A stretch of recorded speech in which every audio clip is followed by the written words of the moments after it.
Hello everyone, this is Sudworth, just showing you another one of my crazy inventions. This one's meant to emulate the sort of functionality that you would see in something like Isotope Stutter Edit or Reactors the Finger. I'm not sure if you can hear those police sirens outside. Sorry about that, I live in Chicago. Anyway, before I build it, I'm going to show you what it does. Got yourself a little loop starter, little beat going. Loop's fine, but it's a little bit boring. Let's see what we can do with that.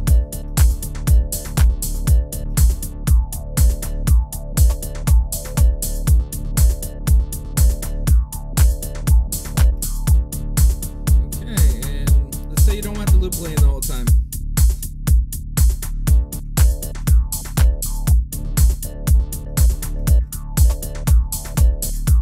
Anyway, now that you've seen what it does, let's build it. The first thing you're going to need to build this is some sort of source of audio. It could be an instrument, could be a loop, whatever. In this case, I'm going to be using this 8th note bass from the Leviathan set by Black Octopus. I like a lot. Anyhow, let's see what this sounds like. Exactly what it says on the tin, it's 8th note bass. Anyhow, next you're going to need an instrument track with an audio receiver to pick up that signal from the loop. I like to use the pre, that way I can just get rid of the loop altogether, the raw loop altogether, and only hear it from this. Okay, that's as expected. Next thing you're going to need is an effects layer. And in here is where we're going to build our MultiFX. Start out by letting this know what notes you're going to be dealing with. In this case, I'm going to start with a C1, note 36, because it's the first note on my keyboard, and I usually start that way, but it might vary for you. So 36 to 36, and in this is just going to be the raw. I'm not going to put any effects in it. It's just going to be what I want to hit when I want to hear only the loop. And we need to do that a note mod. And this note mod is going to turn on and off the signal going through here. And you would think dealing with gain or volume or this type of thing, you would want to use a tool or even a gate. But the problem I ran into, and the reason I'm re-uploading this video, I already had it up, about 20 or 30 of you may be watching this for the second time, is because it does not go all the way down to absolute zero signal, to negative infinity.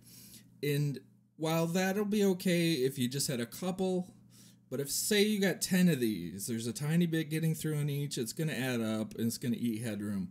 So I had to find a solution that does go to negative infinity, and it's not the first thing you would think. I'm actually going to do this with what am I using? Effects layer. And instead of actually dealing with volume, I'm going to deal with mix percentage. This will take it down to negative infinity. So we're going to hook up our... That'll make sense in a minute. We're going to hook the envelope from the note mod to this mix percentage. The note mod needs all the sustain, no of anything else. So, hold on. I got that backwards.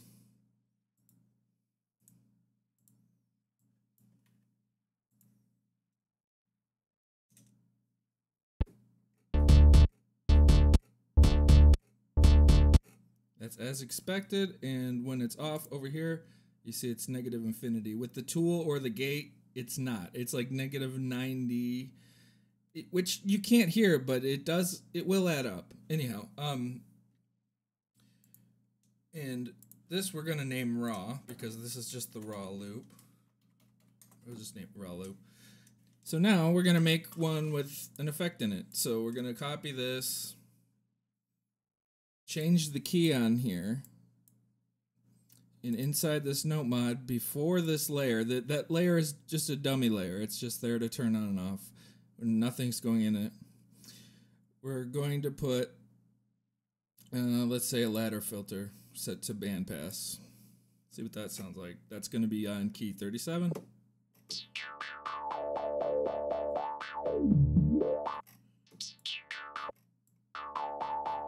Yeah, that's fine. Pretty much what you'd think. We're going to call that BP. Not British Petroleum, but bandpass. Anyway, we'll make another one. Let's put this on key 38. On this, I'm going to do some type of a stutter. It doesn't have, Bitwig doesn't have the right kind of delay to do a proper stutter the way that I think of them. But you might have a third-party VST of your own that does. For these, I'm just going to use the built-in. So the closest I can get to that with is a delay 1. Set to 1. Take these cuts off. Let's see what that sounds like. Yep, that's pretty much what I wanted.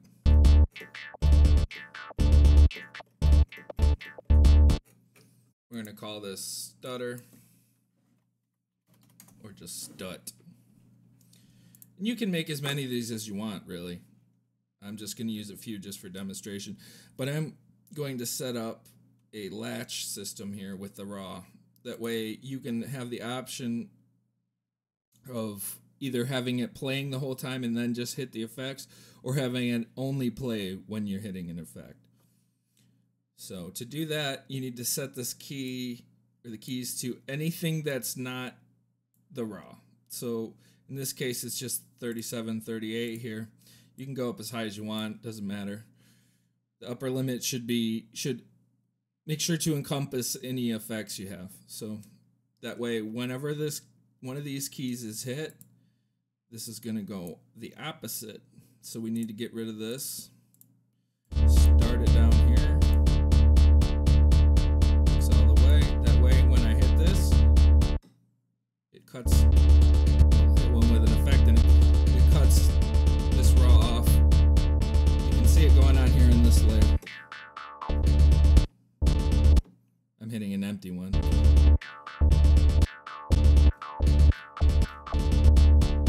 Okay, good.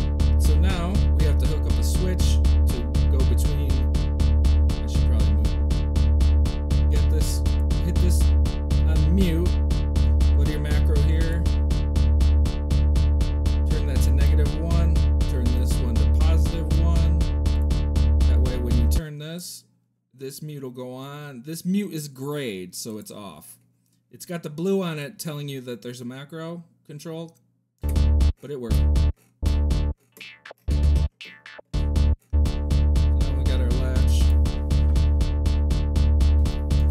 You can do that the opposite if the control makes more sense for it to be the other way, but this is just how I did it. Anyhow, that's pretty much it. Thanks for watching.